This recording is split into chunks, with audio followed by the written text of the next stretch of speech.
Dear students and listeners, एक बार पुनः गर्मजोशी से आप सबका मैं अनिल सर स्वागत कर रहा हूं। आपकी ओर से सहयोग समर्थन जारी है और मेरी ओर से जिम्मेवारी निर्वहन जारी है। पुनः विनम्रता पूर्वक यह अपील कर रहा हूं कि आप टेलीग्राम चैनल और यूट्यूब चैनल अनिल सप्रयास को अधिकाधिक संख्या में सब्सक्राइब करें और शेयर करें। एक और अपील, अनुरोध, अपने समस्त पुराने स्टूडेंट से Kautilya Alberuni batch, Kadambari Rajatarangini batch, Indica historical life batch, Anoma Shastra batch, Maitreya Gandhi batch, Alvar Nayanar batch, Athena रियोम बैच, कोबलम कनगी बैच, अरनोतिया मती batch, Uruvela Pushkala batch, Pliny Panini Ptolemy batch, Hampi Elephanta batch, silk route silver route batch, समस्त बैच। यदि मैंने किसी का नाम नहीं लिया होगा तब भी आप जानते हैं कि वे मेरे लिए बेहद कितने करीब हैं। वैसे तमाम स्टूडेंट्स के कुछ न कुछ कमेंट वीडियो पर आए थे, उनका बहुत अतिशय प्रेम उस वीडियो पर झलक रहा है कमेंट के रूप में। मैं उनमें से किसी का उत्तर नहीं दे पाया हूँ। आप मेरी व्यस्तता यह समझ सकते हैं, मैं जरूर समय मिलते कि उत्तर दूंगा। आप मेरे लिए बेहद अजीज हैं, करीब हैं, बहुत मायने रखते हैं। और ढेरों वे समस्त स्टूडेंट जो किसी बैच में मुझसे नहीं जुड़ सके थे, तब भी वे मेरे लिए उतने ही करीब हैं। आप सबका सहयोग मैं अपेक्षा कर रहा हूँ कि यह सतत जारी रहे।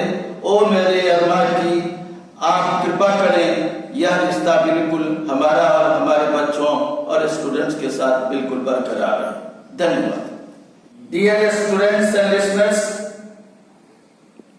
मैंने अपने पिछले वीडियो में कहा था कि अगले कुछ समय तक के लिए मैं 66वीं मुख्य परीक्षा जो 28-29 जुलाई से संभावित है उस पर ही केंद्रित रहूंगा।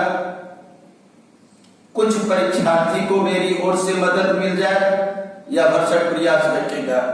तो आज के इस वीडियो में मैं इस बात का क्यों उल्लेख कर रहा हूं कि आज के वीडियो का मुख्य विषय है 66वीं बीपीएससी मुख्य परीक्षा जीएस पेपर 1 सेक्शन 1 उत्तर संरचनात्मक समीक्षा।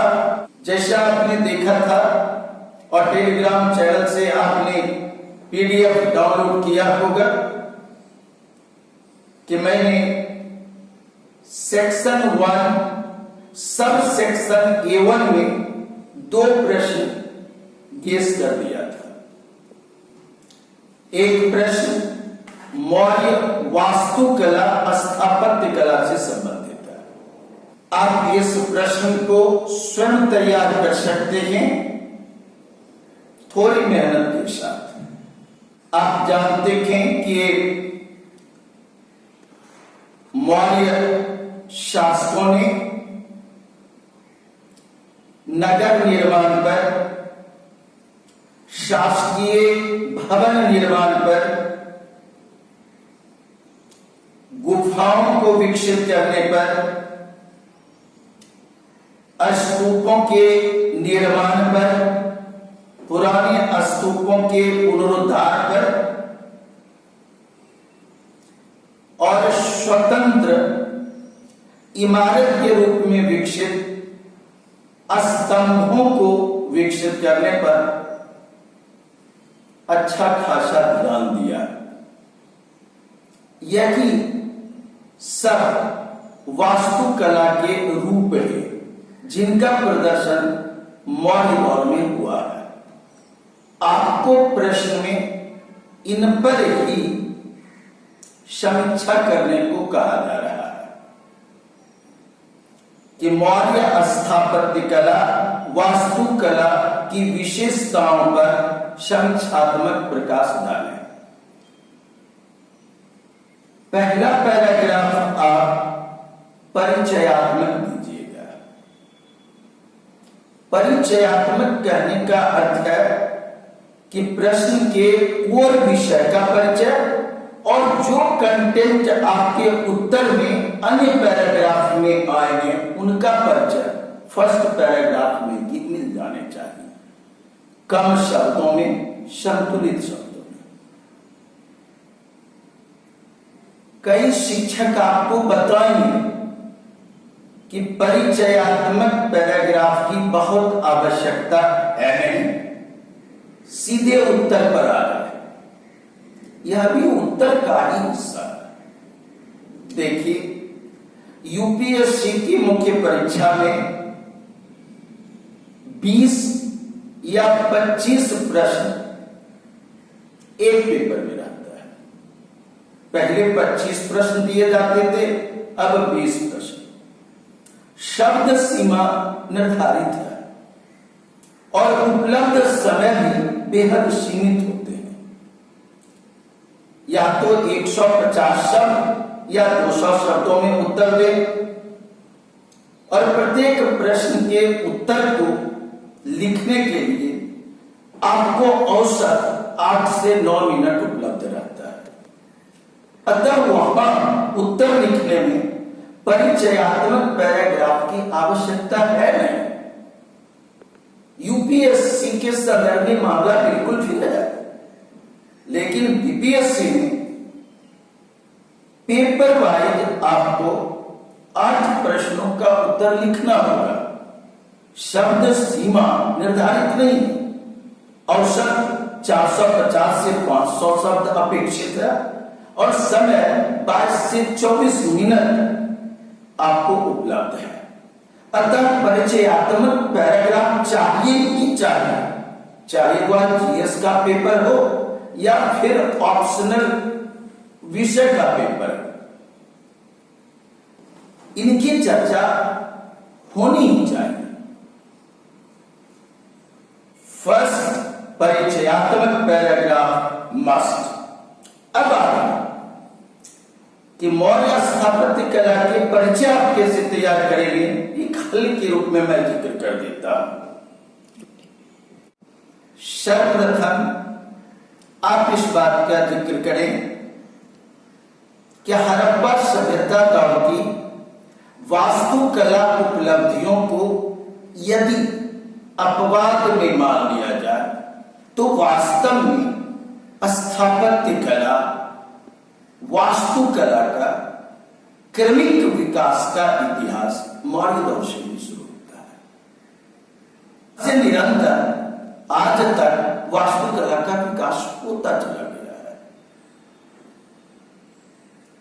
अब फिर आप उल्लेख करेंगे कि वास्तुकला के अंतर्गत किन अंगों का विकास हुआ, किन रूपों का विकास हुआ, तो आप बताएंगे इसी इंट्रोडक्टरी पैराग्राफ में कि वास्तुकला के जिन रूपों का मौर्य काल में विकास हुआ वे के नगर स्थापत्य, भवन स्थापत्य, गुहा स्थापत्य, स्तूप कला और स्तंभ निर्माण कला।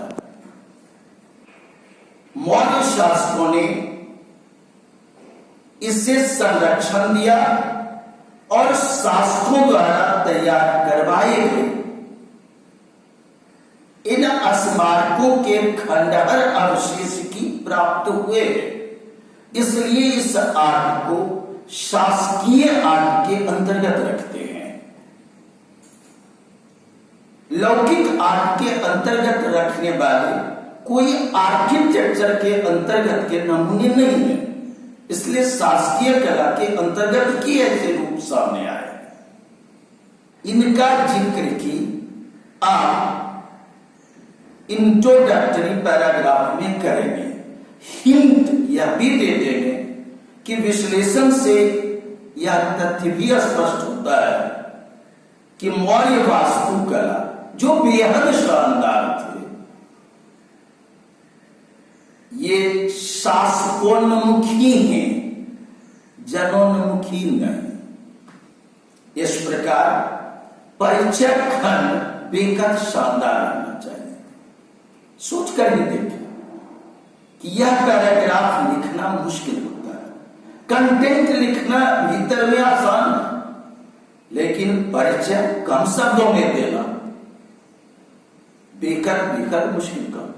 आप गांधी जी के बारे में कितना कुछ जानते हैं, लेकिन यह कहा जाए गांधी जी के संपूर्ण जीवन परिचय, उनके व्यक्तित्व कृतित्व को आप 25 शब्दों में लिखें तो हाथ पांव फूल जाएगा।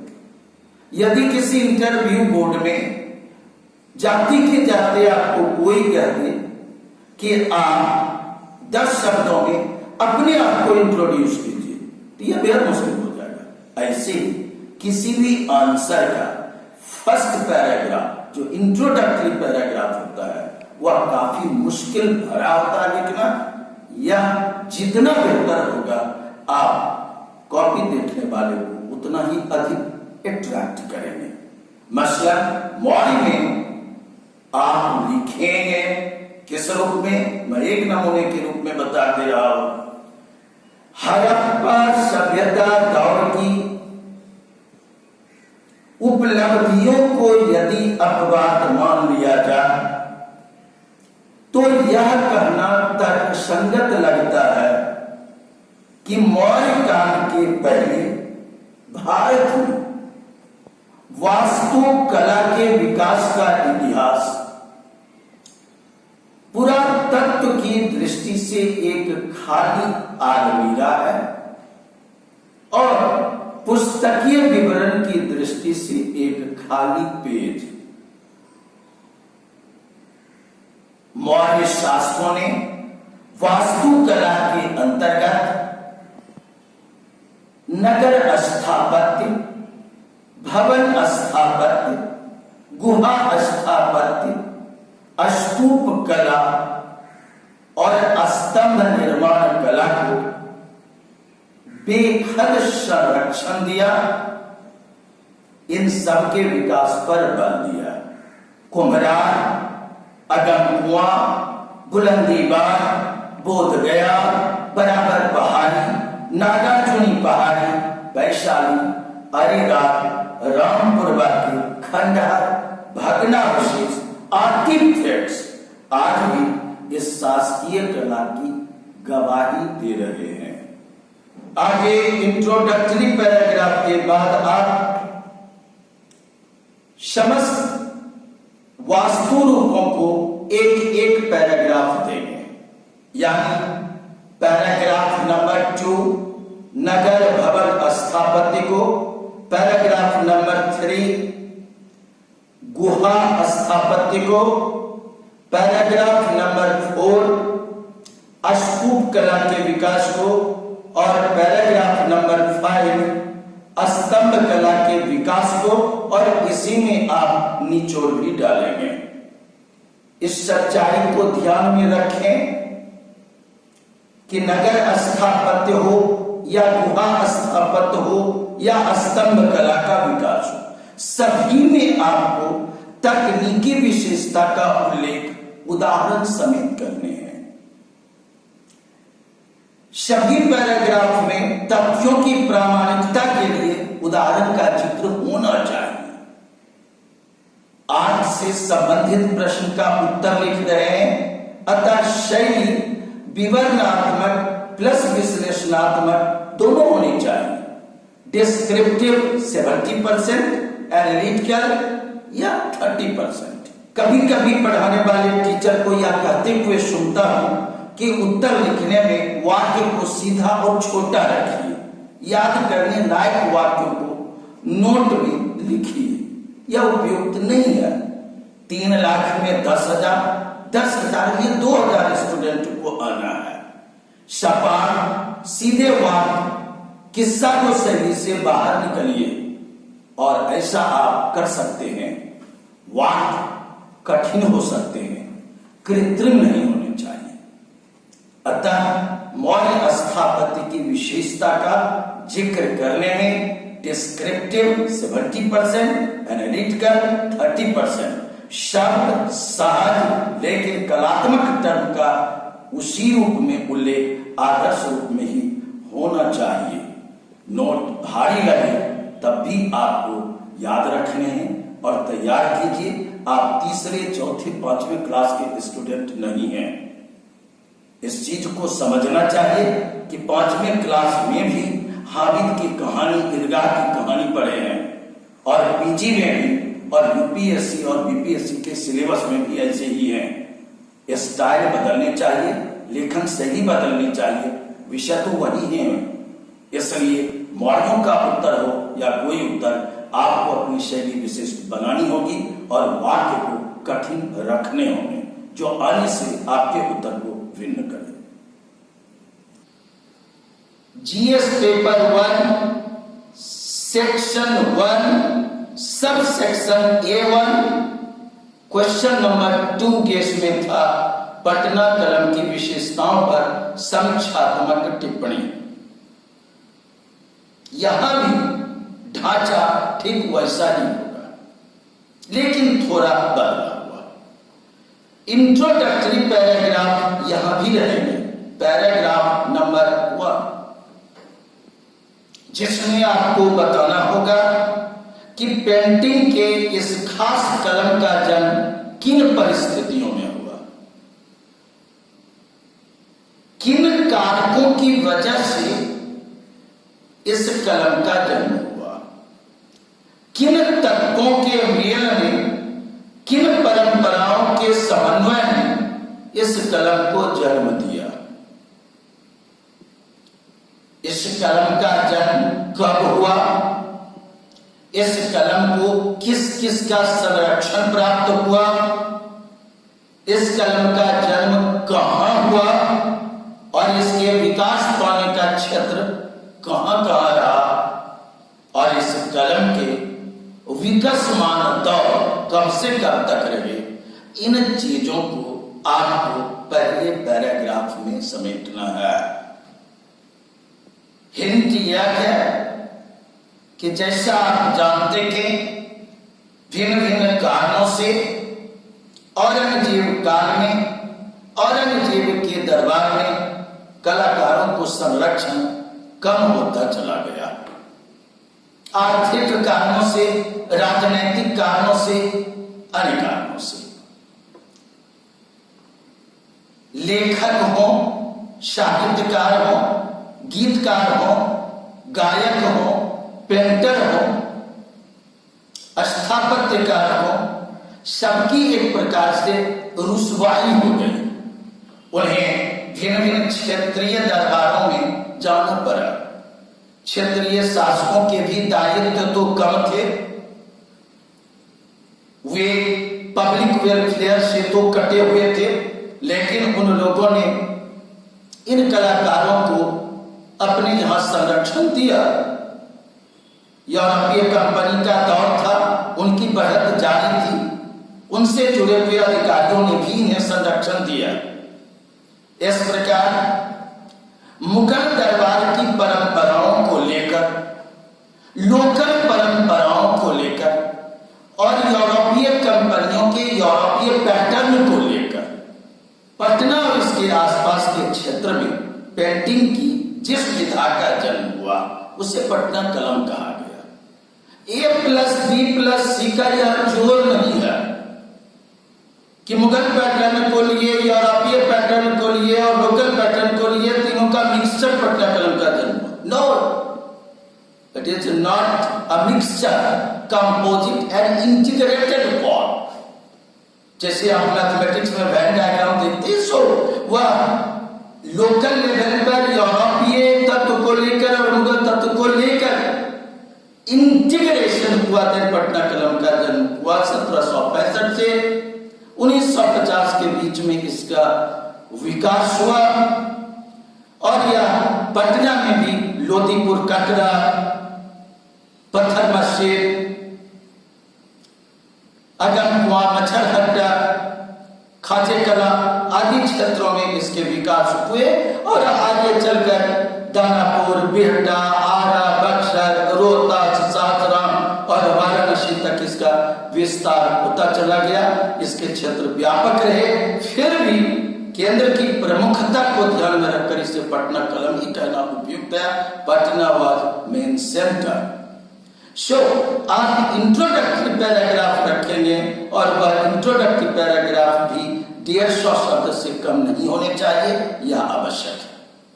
पैराग्राफ नंबर 2, पटना कलम तकनीकी और कलात्मक पक्ष, यह आवश्यक है। पटना कलम तकनीकी और कलात्मक पक्ष, इस कलम में चित्रकारी के कौन कौन रूप का विकास हुआ यह बताना है। Whether miniature painting, whether portrait, शौकीन की पेंटिंग के किस रूप का आगमन हुआ और कौन मेल रहा, कौन गौण रहा। कलम में जो चित्र बनाए गए उन चित्रों के विषय क्या थे? क्या व्यक्ति चित्र, क्या पशु पक्षी, क्या छोटे छोटे जीव, क्या पेड़ पौधा, फल फूल बीज, आम जीवन, हाट बाजार, ट्रेडिशन परंपरा, आम नर नारी, वीआईपी, शासकीय दरबार, धर्म, धार्मिक विषय, देवी देवता, क्या इन चित्रों के विषय वस्तु हैं, विषय हैं, इनको ध्यान में रखना है। कौन फोकस है और कौन गायब है। इस कलम में चित्रों के आधार क्या है, कैनवास क्या, कागज कैसा कागज, मोटा का, कपड़ा किस प्रकार का कपड़ा, बर्तन कैसे मृदमान, हाथी दांत पर सामान, सजावटी सामान पर चित्रकारी की गई है। सो क्या कैनवास रहा यह बताने हैं। और इस कलम के तकनीकी पक्ष, बिल्कुल टेक्नोलॉजिकल पार्ट क्या है, वाटर कलरिंग, वॉश तकनीक, काजल स्याही तकनीक या आकृति निर्माण तकनीक, पेंसिल आकृति निर्माण तकनीक, आदि आदि चीजें सो तकनीकी पक्ष पर आपको जोड़ देने हैं। सो इनकी चर्चा जो करेंगे वह भी 150 शब्द तक जाना चाहिए। Paragraph number 2। इसके बाद आता है पैराग्राफ नंबर 3। इस कलम की खास पहचान, यूनिक फीचर और महत्व, जैसे नो लैंड स्कैल्प, ये इसकी खास पहचान है। जो आकृति कलाकारों ने बनाया गया बिना कंटूर के, बिना बाह्य रेखांकन के, सीधे आकृति बना दिया, ओरिजिनलिटी, मौलिकता, कलाकारों के भीतर का कॉन्फिडेंस, विषय वस्तु में धर्मनिरपेक्ष विषय अधिक है, धर्म की तो पूरी तौर पर गौणता कमाल के है, और तकनीक यूनिक है, वाटर तकनीक, वॉश तकनीक, वाटर कलरिंग। जो कलम तैयार किए गए हैं वे पत्तियों से तैयार करके, बीज से तैयार करके, वे बेहद मौलिक ओरिजिनल। फेस जो आकृति बनाई गई है चित्र में वे लाजवाब है, बिल्कुल ही नुकीले नाक, बिल्कुल ही पॉइंटेड नोज, यूनिक फीचर, चौड़ी भौहें, बिल्कुल की वाइड आईब्रोज, यह उनकी खास विशेषता है। छोटी लेकिन चुहती आंखें, सल्कन आर्च, ये इनकी पहचान विशेषता है। और बड़ी बड़ी पटनिया मूछें, पटना में जैसे लोग बिल्कुल की चौड़ी मूछें रखते हैं, यद्यपि ताव यूपी वाले की तरह कम रखते हैं, फिर भी वही पटनिया मूछें इनकी विशेषता है। Big masters.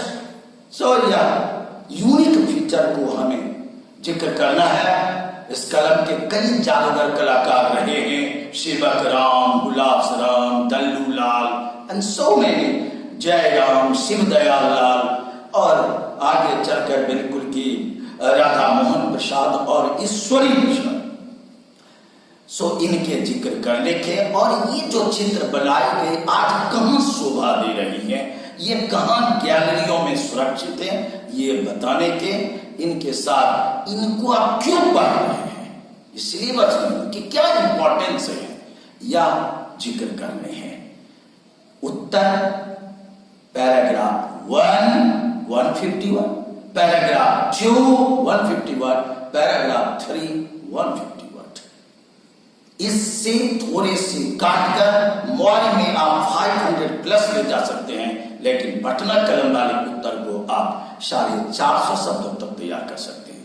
आपको स्वयं तैयार करना चाहिए।